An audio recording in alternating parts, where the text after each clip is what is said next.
बोना मुंजिया की डरावनी कहानी। गांव के किनारे एक घना जंगल था जिसे लोग मुंजिया का जंगल कहते थे।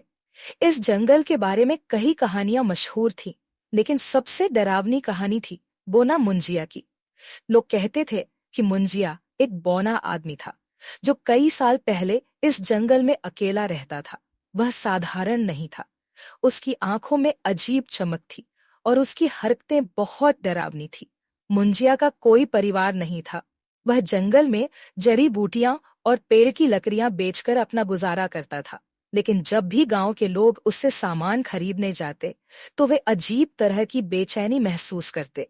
उसके छोटे कद, झुके हुए शरीर और उसकी खौफनाक हंसी ने उसे गांव के बच्चों और बड़ों के लिए डर का पर्याय बना दिया था।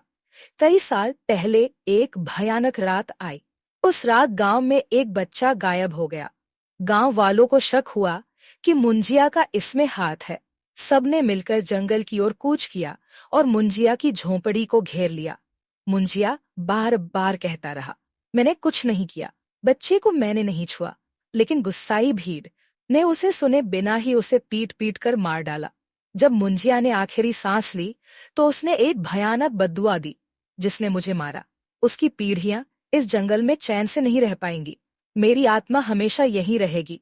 मुंजिया की मौत के बाद जंगल और भी डरावना हो गया। लोग कहते हैं कि रात के समय जंगल से अजीब अजीब आवाजें आती हैं। कुछ ने तो बोने मुंजिया की छवि को जंगल में घूमते हुए भी देखा है। उसकी आंखें आग की तरह जलती हैं और वह अपनी अजीब सी हंसी में कहता है, मैं वापस आ गया हूँ। एक बार गांव का युवक राकेश अपने दोस्तों के साथ जंगल में गया। उन्होंने मुंजिया की झोंपड़ी के पास जाकर मजाक किया। अचानक झोंपड़ी के अंदर से एक साया निकला। उसकी आंखें चमक रही थीं और उसका कद छोटा था। राकेश और उसके दोस्त वहां से भागे, लेकिन राकेश अगली सुबह अपने घर नहीं पहुंचा।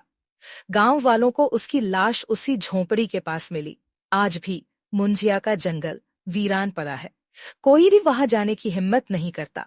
गांव के बच्चे जब भी किसी गड़बड़ी करते हैं तो उनके बड़े उन्हें डांटते हैं, मुंजिया आ जाएगा।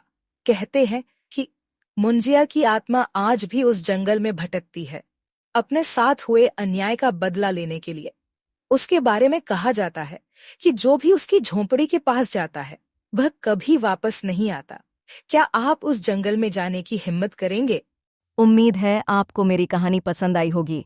अगर आपको मज़ा आया हो तो प्लीज़ लाइक करें, अपनी राय कमेंट में बताएं और चैनल को सब्सक्राइब करना न भूलें। आपके सपोर्ट से मुझे और भी अच्छी कहानियां बनाने का हौसला मिलता है। धन्यवाद।